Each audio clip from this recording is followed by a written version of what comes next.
안녕하세요. 알쓸투전입니다. 저번 주에 걸쳐서 굉장히 핫한 사건이 터졌었죠. 바로 한국계 펀드 매니저인 빌황의 마진콜 사태였습니다. 빌황은 과도한 레버리지를 사용하다가 가지고 있던 종목들을 강제 청산, 강제 매도를 당한 상태입니다. 이와 같은 엄청난 매도세 때문에 보유하고 계셨던 종목들의 가격은 굉장히 많이 빠진 상태이죠. 저희같이 매수 후 보유를 하는 입장에서는 가치 하락에 의한 가격 하락이 아닌 이와 같은 외력에 의한 가격 하락은 매수 기회로 생각해 볼 수 있습니다. 그래서 많이 하락한 종목들 중에서 어떤 종목을 매수할까 탐색을 시작했죠. 빌황의 포트폴리오는 대체로 미디어 테크 주식들이 포진되어 있으며 중국 쪽 노출도도 꽤 높은 편이었습니다. 미국 미디어주로는 비어컴, CBS, 디스커버리 등을 보유하고 있었죠. 중국 쪽 노출도는 텐센트 뮤직, 바이두 정도를 보유하고 있다가 강제 청산을 당했습니다. 폭락한 종목들이 총 8가지 정도는 되는 것 같은데 저는 Farfetch라는 기업에 관심이 가더라고요. 매출 성장을 보니까 제일 괜찮아 보였고 이 때문인지 가격 하락폭도 가장 적더라고요. 더불어 저는 작년부터 이커머스 기업들을 주시하고 있었는데 Farfetch 역시 이커머스 카테고리 안에 들어가기에 관심이 더 많이 갔습니다. 그래서 오늘 영상에서는 Farfetch라는 기업에 대하여 알아보겠습니다. 본격적으로 시작하기 전에 구독과 좋아요, 알림 설정까지 잊지 말아주세요.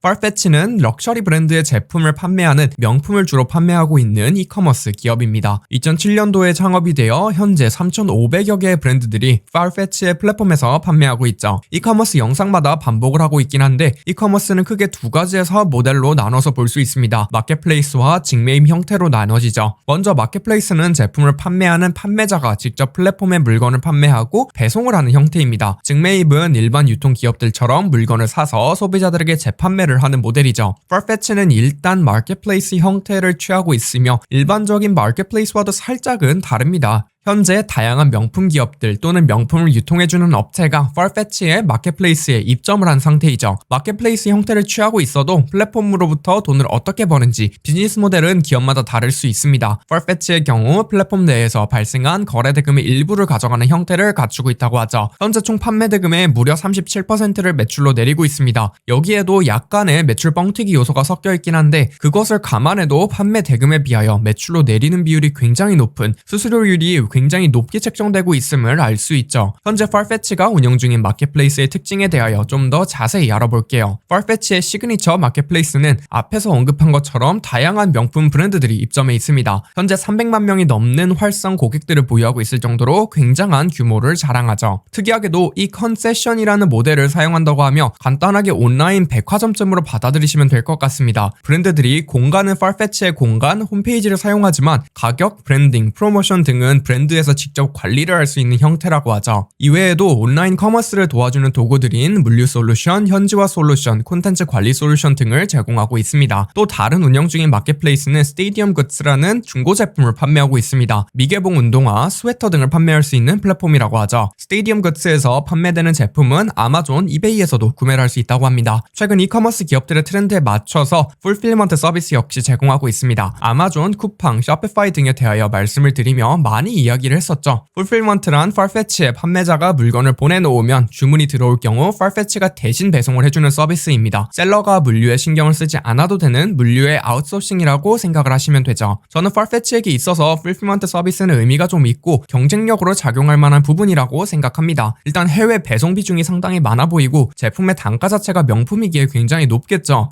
그럼 당연히 물류에서 발생하는 문제들을 민감할 것이고 이 문제를 깔끔하게 Farfetch가 해결을 할 수 있다면 경쟁사들 대비 경쟁력으로 작용하겠죠. 후발주자들에게 있어서는 Farfetch의 풀필먼트 유통망 때문이라도 따라잡기 어려운 요소로 작용할 수 있어 보입니다. 또 가격 자체가 높기에 관세 문제도 존재하며 나라마다 관세에 관련된 규제가 다 다릅니다. 풀필먼트를 처리해주면서 Farfetch가 관세 문제도 해결해주니 브랜드들 입장에서는 풀필먼트를 사용하는 게 확실히 편해 보이죠. Farfetch는 현재 몇 가지 성장 전략을 취하고 있습니다. 자사 브랜드를 기본적으로 운영하는 방향성을 띠고 있어 플랫폼으로서의 성격 이상을 갖추려고도 하고 있죠. 또한 오프라인 매장에도 관심이 상당히 많아 보이며 실제로 오프라인 매장 운영도 몇 개 하고 있습니다. 자사 브랜드에 대한 이야기부터 조금 해볼게요. 2019년도에 뉴걸츠라는 기업을 675밀리언 달러를 주고 인수하며 자사 브랜드로 운영을 시작했죠. 뉴걸츠는 작은 브랜드들을 여러 가지 보유하고 있으며 브랜드들을 키워주는 형태로 운영이 되고 있는 기업입니다. 역시 명품 계열의 디자이너 브랜드들이며 제조 자체는 전부 외주를 주기에 캐피털 라이트, 적은 자산으로 운영을 하고 있다고 하죠. 더불어 온라인과 오프라인 채널을 동시에 동시에 가지고 있는 옴니채널 전략을 활용하고 있는 기업입니다. 이제 이러한 유걸츠 같은 기업의 이커머스 매출 때문에 Farfetch 플랫폼 내에서 거래대금 매출 비율이 높은 이유가 설명이 어느 정도 되는 것 같습니다. 유걸츠의 경우 판매 대금의 100%가 매출로 인식이 되기에 수수료율이 높아 보이는 효과를 가지고 오죠. 또한 브라운스라는 기업도 인수를 했습니다. 브라운스는 1970년대에 만들어진 럭셔리 브랜드 제품의 유통을 맡고 있는 기업이죠. 온라인, 오프라인 유통을 동시에 하는 역시 옴니채널을 갖추고 있는 기업입니다. 이 두 사례만 살펴보셔도 오프라인 및 자사 브랜드에 대한 Farfetch의 방향성이 보이죠. 확실히 오프라인 진출을 원한다는 뉘앙스가 계속 느껴집니다. 제품들이 아무래도 고가이기에 제품을 구매하는 소비자들은 개별 맞춤화 서비스를 제공받길 원합니다. 즉 Farfetch는 이와 같은 고객들의 니즈를 충족시켜주려 하며 물건을 전달하는 것이 전부인 이커머스에서 매장 경험까지 제공하라는 유통사로 거듭나고 싶다는 뜻이죠. 현실적으로 아무리 온라인이 커지고 있다고 해도 대부분의 구매는 아직도 오프라인에서 발생하고 있습니다. 특히 명품의 경우 가격이 비싸고 퀄리티를 육안으로 확인하길 바라니 실제로 보고 사고 싶다는 욕구도 분명 존재하죠. 재미있게도 Private Client 서비스, VIP 관리 서비스 역시 중요하게 여기고 있습니다. Farfetch에서 소비를 많이 하는 상위 1% 고객들을 위한 서비스이죠. 현재 상위 1% 고객에게서 발생하는 매출이 총 매출의 27.2%라고 할 정도로 굉장히 중요한 고객군으로 분류가 됩니다. 당연히 케어를 해줘야 하는 고객에 부르겠죠. 2020년도 기준 146명의 스타일리스트들이 29개의 도시에서 VIP들을 위하여 대기 중이라고 합니다. 2019년도에는 100명이었다고 하니 프라이빗 클라이언트 역시 빠르게 늘려나가는 중이라고 볼 수 있죠. 이제 슬슬 Farfetch의 재무도 살펴봐야겠죠. 매출은 굉장히 가파르게 성장하고 있습니다. 2020년도에만 64% 증가하였고 19년도에는 37% 증가했었습니다. 이커머스 기업들이 코로나 덕분에 성장이 가속화되기도 했으나 19년도 성장률이 37%인 것을 미루어 보아 워낙에도 빠르게 성장해왔던 기업이라는 점을 알 수 있습니다. 일단 매출 총 이익률이 47% 정도로 개선의 여지는 있어 보입니다. 다만 브랜드 측 매출이 만약 과하게 증가한다면 매출 총 이익률은 낮아질 수도 있겠네요. 이 부분은 추이를 좀 더 지켜봐야 할 것 같습니다. 현재로서 적자를 보고 있는 기업으로 2020년도 기준 3.3빌리언 달러나 이뤘다고 합니다. 다만 영업 적자는 620밀리언 달러, 영업 현금 흐름은 116밀리언 달러 플러스로 사실상 돈을 벌고 있는 기업이죠. 즉 회계 처리상 발생한 비용으로 3.3빌리언 달러의 적자는 크게 신경을 쓰지 않아도 될 것 같습니다. 부채도 조금 있긴 한데 0% 쿠폰 금리 채권도 있기에 그렇게 크게 문제가 되진 않아 보입니다. 이커머스는 승자 독식이기에 경쟁업체에 대한 이해가 조금 필요합니다. 일단 제가 Farfetch라면 아마존은 당연하고 쇼피파이를 제일 신경을 많이 쓸 것 같습니다. 오프라인의 예시로 들자면 온라인 세계에서 쇼피파이는 로드숍과 같은 개별 매장 오픈 및 운영을 도와주는 기업이고 Farfetch는 백화점같이 정형화되어 있는 매장 공간만을 제공하는 기업이거든요. 오묘하게 비슷하면서도 다르기에 경영진 입장에서 신경을 써야 한다고 생각하죠. 결정적으로 주가는 고점 대비 30% 정도 하락한 상태입니다. 일단 매출 자체는 거래대금이 아니기에 세일스 레이시오, PSR로 봐도 어느 정도 괜찮다고 생각합니다. 매출 총이익은 그래도 50% 언저리는 나오기에 나중에 성숙한 기업이 되었을 때 영업이익률이 한 자릿수는 나올 것 같진 않거든요. PSR 기준 11배에 현재 거래가 되고 있으며 쇼피파이는 48배에 거래가 되고 있기에 상대적 저평가되어 있다고 볼 수 있겠죠. 근데 사실 저는 쇼피파이가 너무 비싸게 거래되고 있다고 생각하기에 Farfetch도 그렇게 저평가되어 있는 것은 아니라 생각합니다. 이제 개인적인 생각을 나누고 마무리 지어보죠. 오늘 프리마켓에서 갑자기 갭상승을 하지 않는 한 저는 오늘 장에서 약간은 살 생각이 있습니다. 다만 아직까지는 적자를 보고 있는 종목이고 고성장을 기대하는 종목인 만큼 비중은 크게 가져갈 생각은 없습니다. 또 알리바바, 리치몬트, 징동 등이랑도 이해관계가 엮여있긴 한데 플러스라면 플러스로 볼만한 요소 같습니다. 특히 알리바바와 함께 중국 진출을 노리는 것 같더라고요. 중국에서의 성장 역시 기대해볼 수 있겠습니다. 오늘도 긴 영상 시청해주셔서 감사합니다.